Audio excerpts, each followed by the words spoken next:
Hello, everyone, and welcome back to Politics Now. We're talking about modern politics and modern America.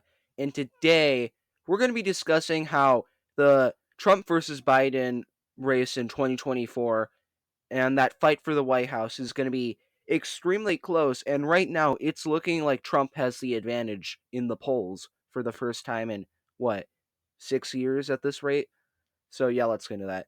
So, Trump, he does not do well in the polls, and ever since he ran in 2016, he never did well in any polls at all. He only really did well when he was destined to win in primary polls, and when it came to the general election, even when he won in 2016, he was still down a couple of points, where most of the time he was down in high single digits, he was down in double digits sometimes, and during 2016, he was only up at around 2 points.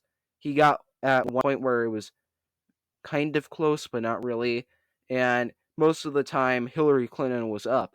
And just before the election, she was up 3 points, which Trump won with a way, way bigger lead compared to Clinton. And he won all of the swing states outside of Nevada. And considering how he won the election, he's shown that he can win even if he's not doing well in the polls by a couple of points. And considering the fact that even in 2020, where he did lose by very, very slim margins in a lot of these states. I'm talking like under a point in Arizona, Georgia, Wisconsin, Pennsylvania. These were all under point victories for Biden. And it's very interesting given the fact that he was up 7 points when the election happened. He was in the polls up 7 points, and the margin of error on that was crazy. It went down like a full 4 or 5 points, and if that applies here in this election, and if any margin of error applies in this election, then he is not going to be doing pretty good. He's not going to be doing good at all. And Trump is likely going to have a landslide victory if these polls are accurate. So, right now, given the fact that every single time Trump has won, his opponent has been up in the polls by single digit numbers where there's still pretty sizable leads. Even when he did win, he was still losing to his opponent. Now, he's up in multiple polls, and it's not like some outlier polls. He is up in almost half of the polls, and the overall spread right now is Biden plus zero point 0.7. And that's even accounting for polls that are completely outliers where they're Biden plus 6.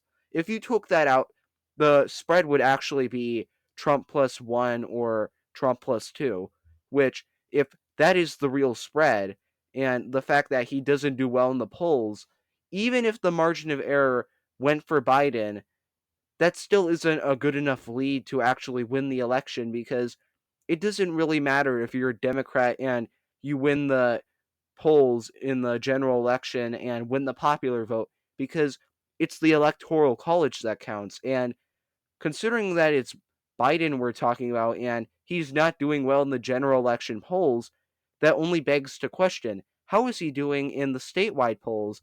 And looking at all the swing states like Pennsylvania, Wisconsin, all of these other states where it is very, very tense to win, and even states where Biden has the advantage or Trump has the advantage, they are still affected by these polls. Places like New Hampshire, that that should be a likely blue state. It does have sort of Republican tendencies, and it's kind of like Virginia electing Glenn Youngkin as governor, but still votes for Biden by around high single digit numbers.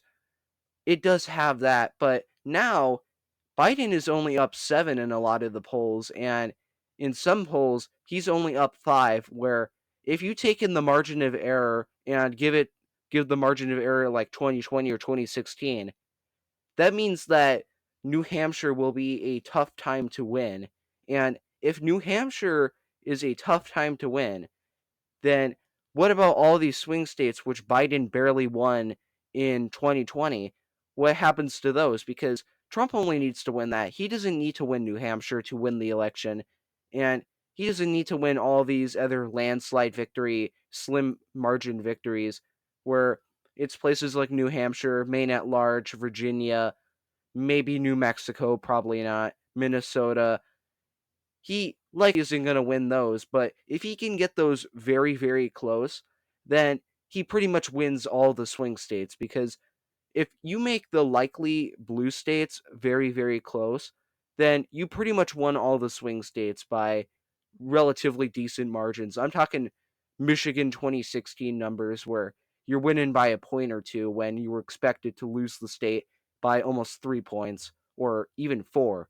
So if Biden is pulling this badly and Trump is pulling this high, he there's clearly something going awry, and there's clearly something going wrong, because if Trump is somehow beating Biden in the polls, Biden is not doing great. And given the fact that he is a very unpopular president and has a unpopularity and popularity rating in a absolute toilet bowl, and he has been in the gutter for pretty much his entire presidency ever since the Afghanistan withdrawal. He's never had more a higher positive rating than he does negative, and it relatively has stayed in double digit margins ever since then, where it has no sign of getting better at all.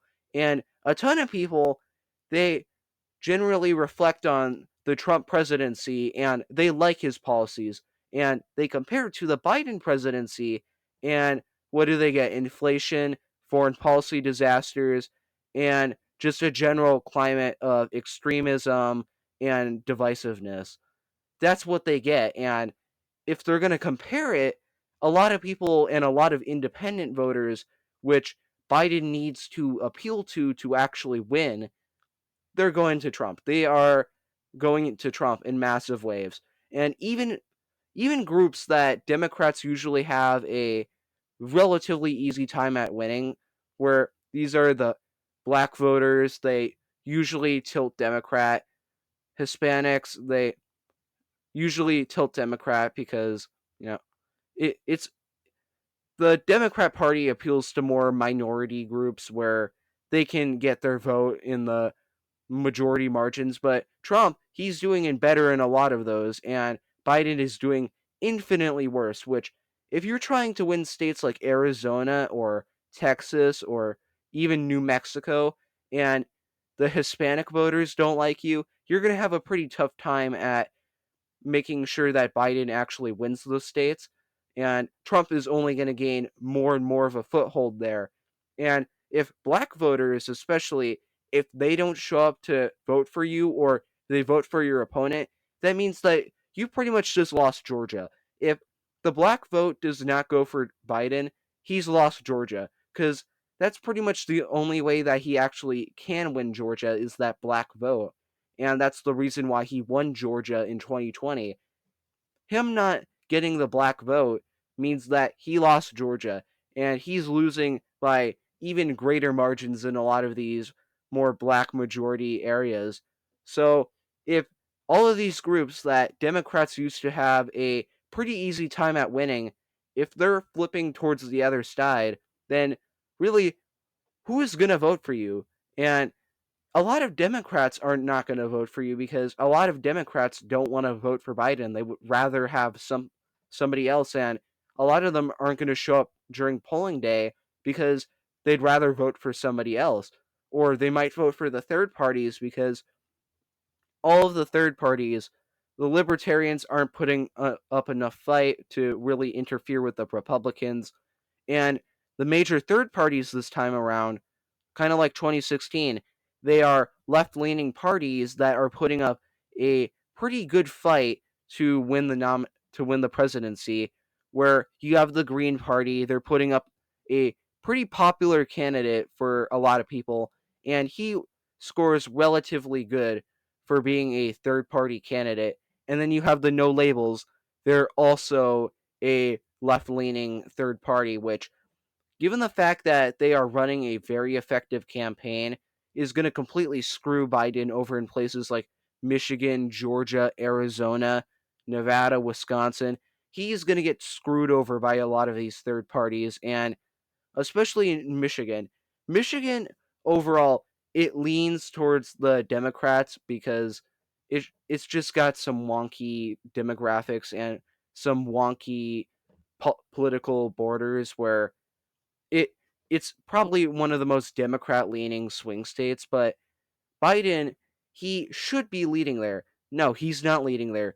Trump is leading him by 2, and accounting for third parties, he's actually leading by much, much more, and to the point where some polls have Trump up 4 points on Biden, accounting for these third parties.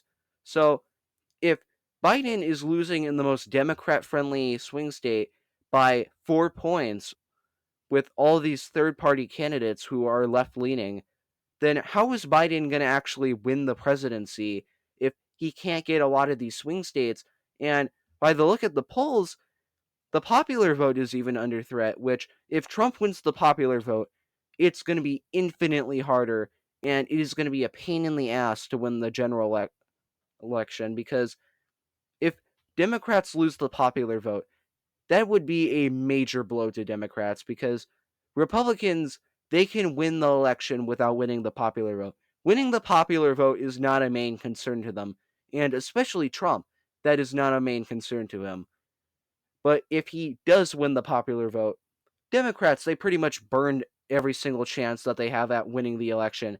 And I don't really expect Joe Biden to be pulling out massive rows of people who are going to vote for him, just given the fact that a lot of Democrats don't really like him, and a lot of independents really aren't going to go out to vote for him, and they might actually just vote for Trump, because your choices are Trump, who, yeah, yeah, most people paint him as a dictator in waiting, but you felt pretty good economically and socially during his presidency. Or you could get an old man who belongs in a nursing home, not the White House.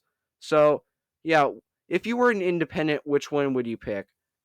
Would you pick the orange man, or would you pick the nursing home patient? It's not necessarily a tough choice, and a lot of independents, they're going with the orange man who yells all the time.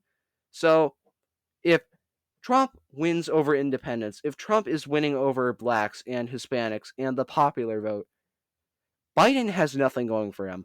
If all of those go Trump, Biden is screwed, and he's under threat of losing states like Virginia, New Hampshire, Minnesota, Maine at large, even places like even make places like Colorado, Oregon, New Mexico. He could make those close races, which, if you get those places as close races, then you are screwed. You are screwed. You did something wrong, and it is insanely impressive that you managed to screw up that badly. So, yeah, Trump, he's favorable right now, and he's leading a lot of the polls, but we'll just have to see as time goes on if Biden somehow changes or Trump continues gaining in the polls. So, yeah, if you think Biden could win, leave it in the comments below. If you think Trump will win, leave that in the comments below, and I'll see you guys next time. Bye.